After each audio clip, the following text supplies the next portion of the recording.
Hello there, welcome to ITV News Meridian. Tonight's headlines here in the Thames Valley. Delays and disruption for rail passengers following a landslip between Basingstoke and Woking. Cracks up to 45 metres long have been found in an embankment. The pregnant woman whose home was contaminated by raw sewage after Storm Kieran. She says Thames Water needs to do more for her and her neighbours near Basingstoke. I want to be in our family home as we're preparing for a baby. Yet at the same time, I think it might be a bit too risky. On World AIDS Day, living with HIV, how times and treatments have changed people's lives. One pill a day has transformed quality of life. Did you open your first door this morning? With everything on offer from chocolate to cheese, has the humble advent calendar become too commercial? Some of them are way too expensive. They've lost the real reason for having them. But they're fun. They're just fun.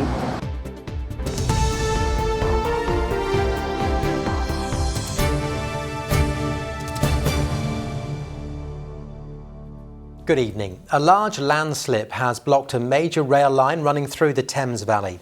Emergency work is underway as thousands of passengers face disruption on services between Woking, Surrey and Basingstoke.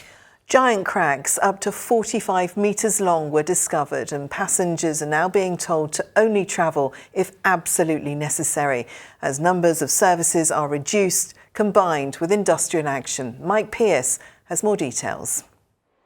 The reason rail services on the busiest lines into London will be severely disrupted next week. State-of-the-art sensors alerted engineers that an embankment between Brookwood and Woking has badly moved and has serious defects. If nothing is done, it could end up on the track. First thing I'd like to do is apologise for any disruption caused to passengers and lineside neighbours. Tiny sensors that act as our eyes and ears on the bank behind me have found movement, and our geotechnical engineers have then discovered a 45 metre long crack that's half a metre wide and up to a metre deep in places. What's the scenario if nothing happens and it hasn't happened quickly? Well, as you can see, it's a cold day today. As we move into the wintry weather, heavy rainfall could easily wash the bank away onto the railway, causing a safety risk and disruption to passengers. For now, trains are crawling past the embankment as a safety precaution. The repair work will mean half the lines in the area will need to close next Wednesday and again from Friday to Sunday. Services will be badly hit between Basingstoke and Woking, affecting trains from as far away as Salisbury, Southampton and Bournemouth. The advice is travel only if you have to.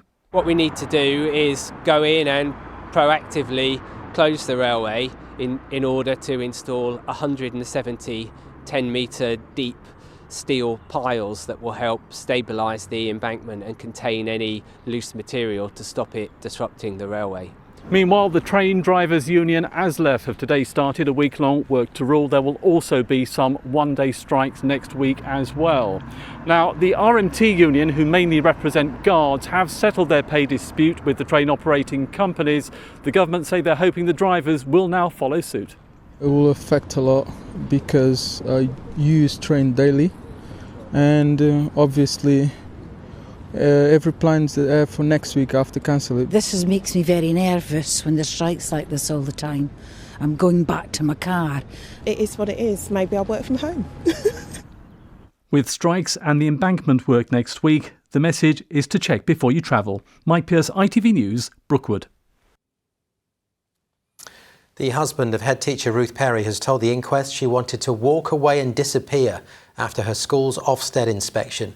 The 53-year-old's family say she took her own life in January after being told Caversham Primary was being downgraded from outstanding to inadequate. Jonathan Perry said his wife was worried the whole community would be angry at her and concerned she may lose her job and her new home. Ruth Perry's GP told the inquest the result of her school's inspection did contribute to her death. Ofsted says inspections are carried out professionally and sensitively. A leisure centre in Wokingham is to be taken over by a neighbouring school. St Crispin's Secondary needs the space to meet increasing pupil demand. The gym will be converted into classrooms and a dance studio. Wokingham Borough Council had planned to close the leisure centre due to a fall in visitor numbers since COVID. Next, a pregnant woman says her unborn baby is being put at risk after her home was left surrounded by raw sewage. Louise Penn is among a number of people in Sherfield-on-Loddon who were affected. The sewage has now been pumped away, but people say the problem still hasn't been dealt with properly by Thames Water. They're calling on the company to do better. Thames Water says it is trying to find a lasting solution, as Cara Digby reports. After Storm Ciarán brought heavy rain, raw sewage started coming out of drains around Louise and Tom Penn's home, spilling out onto the driveway, the sides of the house and into the garden. Thames Water came to pump out the sewage, but with their first baby on the way, Louise has had to move in with her parents after her midwife told her that if there's sewage left behind, it could be a danger to their unborn child if she stayed. It did worry me a lot, thinking that we'd be in that position, and if I was here, we also have a dog, so we can't have the dog here because he'll be bringing things in from outside as well. So I'm in a bit of a catch-22 where I want to be in our family home as we're preparing for a baby. Yet at the same time, I think it might be a bit too risky. Louise says communication with the water company has been poor, and she's received no evidence that the area is safe. It angered local Lib Dem candidate Alex Brewer. The water companies tell us that these sewage outflows are necessary to prevent sewage coming into people's homes. Clearly, that hasn't prevented this problem in Louise's home at the moment and many others in this area. So how bad does the situation have to be for both of these things to be going on at the same time? This really has to be fixed and soon. This isn't an isolated occasion, and I'm worried about having a family in a home that this could happen again. I'm also worried about the fact that in the immediate situation, no one's listening to me when I'm saying I'm being told by medical professionals that I shouldn't be here, yet somehow Thames Water can just say everything's fine. In a statement, a Thames Water spokesperson said, "The extended heavy rainfall caused our local sewer system and pumping station to overload, resulting in heavily diluted wastewater to escape from nearby manholes. We first attended Miss Penn's property on November 2nd and have conducted 3 clean-ups at the property. This involves washing hard surfaces and removing matter left over from the flooding. Sunlight is also needed to kill any bacteria left over, and the length of time this takes varies on the time of year. We've discussed further cleaning options with the team and are awaiting feedback on next steps." Cara Digby, ITV News, Sherfield-on-Loddon. A grocery store in Swindon has been shut down because of a severe rat infestation. Droppings and gnawed food were discovered at India Bazaar on Broad Street. One officer who inspected the property described it as the worst she'd seen in her 24-year career. It was shut down immediately and the store director was ordered to pay £2,000. Calls for rent controls in Oxford have been backed by the City Council. It would see local authorities given powers to introduce limits on what private tenants are charged. Studies show the city is one of the most expensive to live in, with housing costs the biggest factor. Now you're watching ITV News in the Thames Valley. Lots still to come, including a very controversial subject. Advent calendars. Yes. They mark the countdown to Christmas, but why modern advent calendars that come with all the trimmings are dividing shoppers' opinions. And as well as being the first day of Advent, it's also the first day of meteorological winter. So does that mean the cold is here to stay? I'll tell you a little later in the programme. More from us, of course, online. All the details you need, as ever, are right there on the screen. The website address, itv.com/Meridian. If you have a story you think we ought to be covering, you can give us a call and let us know. The number, there it is, 0808 1010 095, 0808 1010 095. And, of course, you can find us and follow us on social media.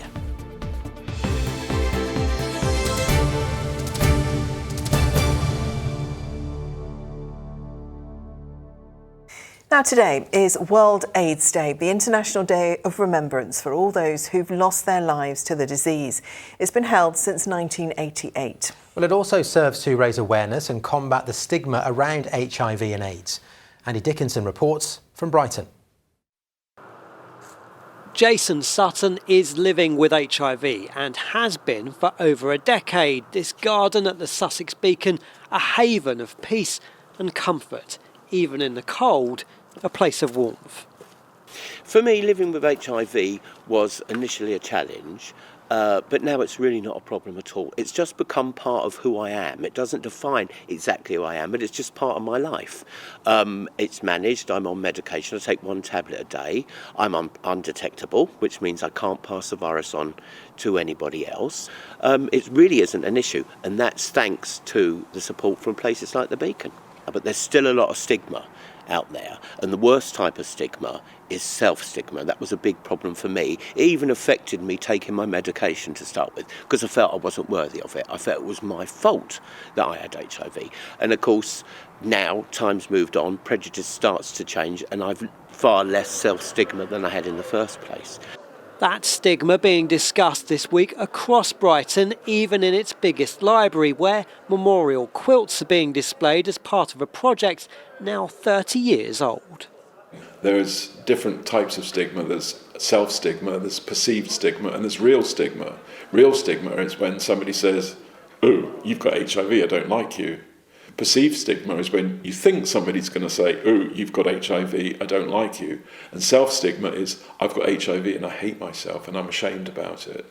And it's the self-stigma that's the most damaging. Due to medication and due to conversation, people talking about it, people being open about it. And I can't impress enough upon people how important it is that if they feel comfortable with it, to be open about their status, because people need to know that other people are living their lives successfully and happily and healthily with HIV. In the UK now, thankfully, AIDS is a rarely used word, but it's still having a massive impact overseas where medication is less available. Living with HIV, however, a conversation for every day, not just once a year. Andy Dickinson, ITV News, Brighton.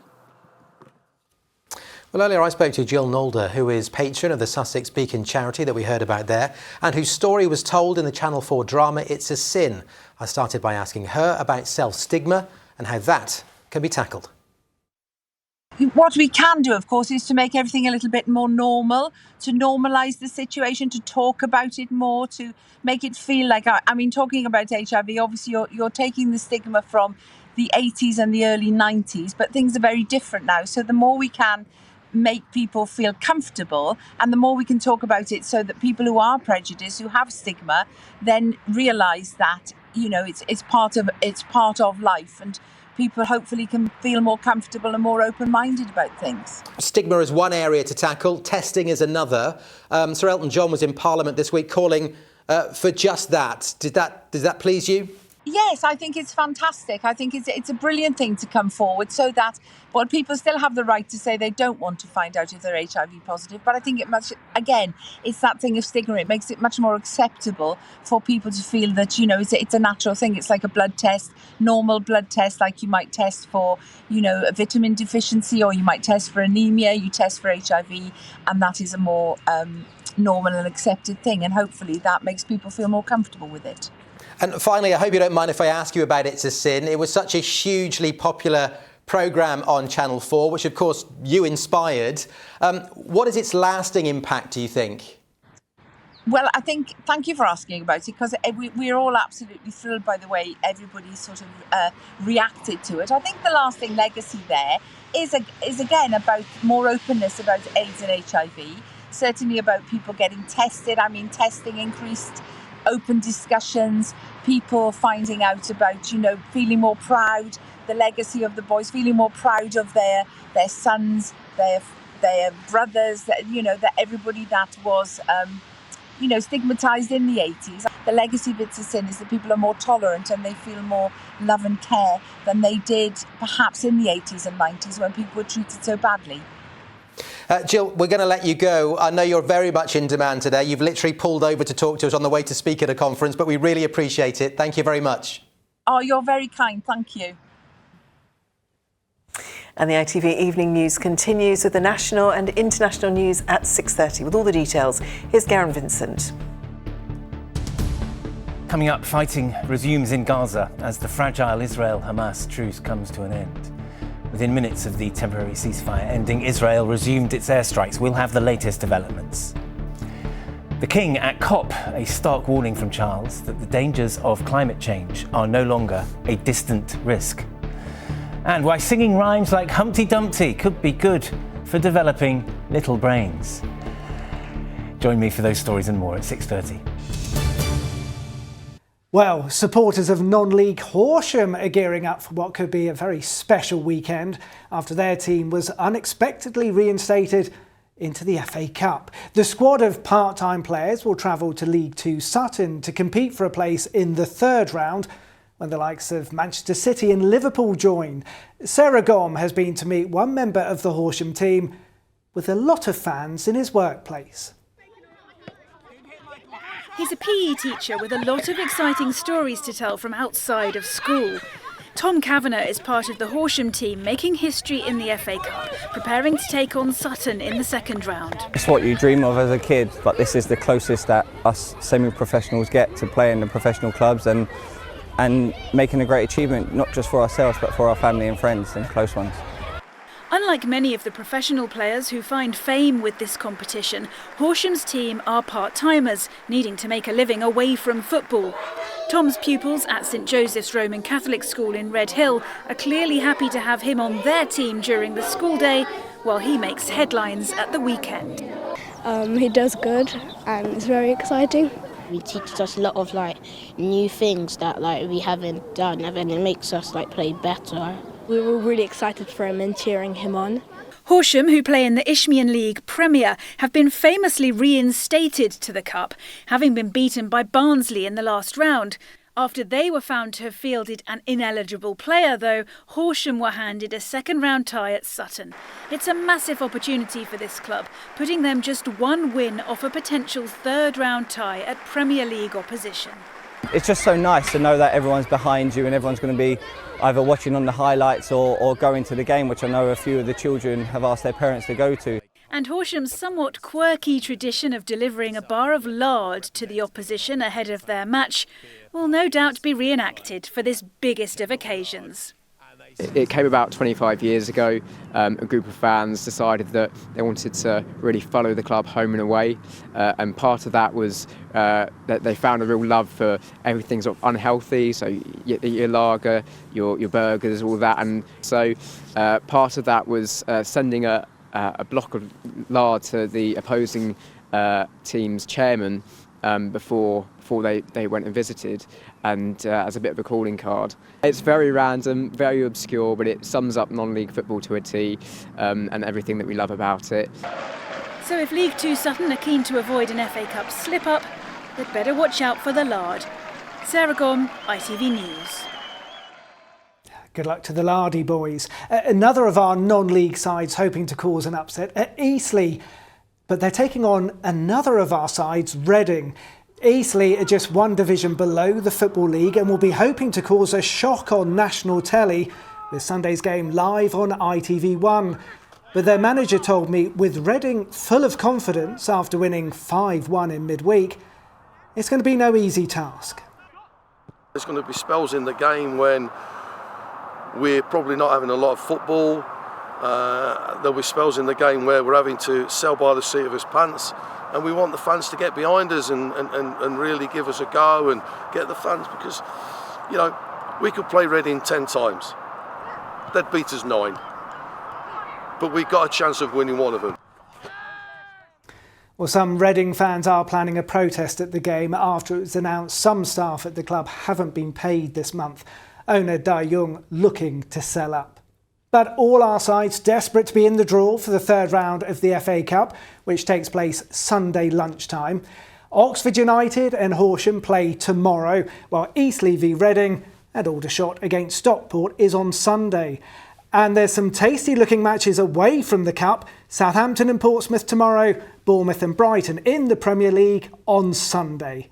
It is a bumper weekend of action. Good luck to all our sides. I don't know which story I like best, whether it's Brighton or Horsham. They're all so positive, it's aren't great. Yeah, where to start, really. Yeah. So Brighton, one more game in the group stage. Still important, that's home to Marseille, because whoever wins the group goes straight through without having to play a couple of sort of playoff games for the stages. Horsham, they're already looking to the third round, and one of those big clubs, you know, they really believe they can do it tomorrow, and let's hope they do. I thought you were just going to say better watch out for the lard, because that would have summed it all up. Okay. Andrew, thank you. Thanks, Pacey. Now today, of course, is the first day of Advent, and for many the day started with opening the first door of the calendar. But it's not just about chocolate anymore. There's now calendars with everything in them, from beauty products to perfume to toys to cheese. To whiskey, to gin, to wine, Those to everything. are the favourite ones. But how does it all compare to the calendars we had as children? Catherine Walker's been taking a look at where the Advent calendar started and how much it's changed. Forget the chocolate, the countdown to Christmas has had a commercial rebrand. From alcohol to tea and even chilli sauce, modern advent calendars are filled with all sorts of treats. And it's a change that's divided festive shoppers in Ringwood in Hampshire.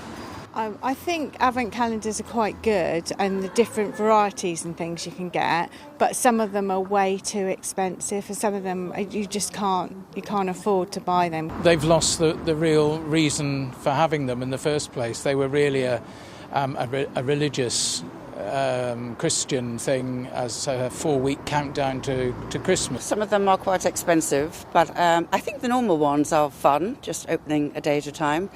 Advent calendars as we know them have a long history, dating back to the 19th century. The first Advent calendar was sold in Germany in 1851. It was made of cardboard with pictures or Bible verses hidden behind little doors. More than a century later, the first chocolate Advent calendar came to the UK in 1971.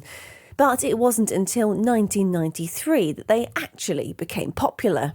Fast forward 30 years to 2023 and advent calendars now come in all shapes and sizes. But there are concerns that some of these big brands may have forgotten the meaning of Advent altogether. Advent isn't just a numerical countdown to Christmas, it is part of the sort of Christian tradition of fasting before the feast. So technically, traditionally, Christians would have no meat in that run-up to Christmas, and then Christmas Day would be the feast day when you'd have every sort of food you could imagine. So Advent was a period of fasting running up to the big day. Hoping to reclaim the simplicity of Christmases past, Alison makes reusable fabric advent calendars to raise money for charity. She says more of her customers want something nostalgic. I think people like tradition, and I think for some people have asked me to make them. It's going back to their childhood and their memories, and I think it's really important nowadays to have something that's sustainable, that you can just wrap away, put away. They're not too big, they fold away into a small little size, pop them in the cupboard, bring them out the following year, and they tend to be a nice memory. So, whether you want to embrace Yuletides of old or want a modern calendar with all the trimmings, one thing hasn't changed. After all these years, we're still using advent calendars to mark the countdown to Christmas. Catherine Walker, ITV News. Have you got one of those posh ones? We've got one of those. No, we've got one of the cloth ones that my wife bought at a department store, and it took her 3 years to sew together. But now it's up, it's great. They are a problem though, aren't they? Because if you fill them all up, yeah, they don't have a door. Yeah, no, that's not I've had a problem with those. No. I don't like the expensive ones, too expensive. Holly joins us now. Holly, it certainly feels like winter. It does, doesn't it? Yes, we had minus 5.6 degrees last night. Yeah, minus 6 the night before that. Tonight, something similar. It feels a long way away from the weather we had through most of the autumn, doesn't it? Yeah. And it is the end of the season, so we have got the seasonal stats in and we can take a look at them now. So here in the south, it was the second warmest autumn on record. Across the UK as a whole, it was the 6th warmest, but yeah, particularly mild here. An average maximum of over 17 degrees. That's almost 2 degrees higher than you'd normally expect to see. Really pushed up by the warmest autumn on record and then brought down a bit by this last week of November. Of course, it wasn't just mild, it was also wet. So we had 146% of the average rainfall. That's about roughly what you'd see, and then half as much again, of course. Particularly wet for the Isle of Wight, 511 millimetres of rain there. That's about 20 inches, which is over half what they'd normally expect to see throughout the whole year. A good dollop of that came with Storm Babette and Storm Kieran, of course, as well. Then we also had Debbie in November. November itself, not the most remarkable month, but just finished off by this cold weather we've had this last week, of course. So markedly colder now. It is now officially winter, so I guess it's kind of fine. So is there more wintry weather? That wasn't an official weather response. Is it more wintry stuff on the way? Yeah, I think over the weekend, Saturday night, we could see a little bit of sleet or snow. Uncertainty about the detail at the moment. We're keeping a watch on it. And then Sunday night and into Monday, we've got a low coming in, which could be a bit dodgy. Bear in mind, rain, sleet and snow can exist on a knife edge. It just takes a fraction of a degree either way for it to fall as one of the three. So potentially something disruptive on Monday. We will keep a close watch on it. We've also got frost and freezing fog in the forecast too. Let's take a look.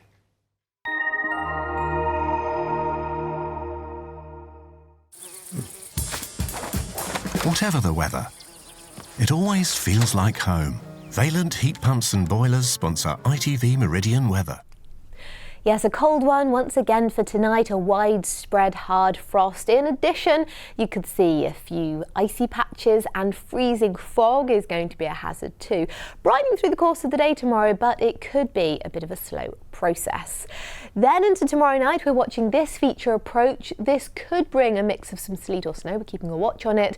And then for Sunday night and Monday, this low comes in. Now, exactly how this comes in, how the cold and warm air interacts, and where exactly it comes in will affect whether that brings rain, sleet or snow. So again, we will be keeping a watch on that and keeping you, of course, up to date. Out there this evening, temperatures already falling away swiftly and fog likely to form, freezing fog. So various hazards to come. It could be a little bit slippery underfoot, a very cold one for tonight, some poor visibilities around as well. Temperatures widely down below freezing, and that's how we start tomorrow morning. So very cold, very frosty and some freezing fog in place too. Now gradually that will lift and clear, but it may well be quite a slow process and one or two spots could keep it all day. For most though, I think skies brightening, some sunshine on offer. Despite that sunshine though, temperatures really are struggling. We're looking at highs of just 1 to 3 degrees, although the winds are fairly light, which of course helps to offset things a bit. Then into tomorrow night, we see this feature approaching. This could start to bring some outbreaks of rain, sleet or snow. Tricky balance there. As I say, we'll keep a watch on that. After that, then a disappointing grey murky old day for Sunday, some outbreaks of rain and that potential for some further sleet or snow as we head into Monday. Do take care. Valent Heat Pumps and Boilers sponsor ITV Meridian weather.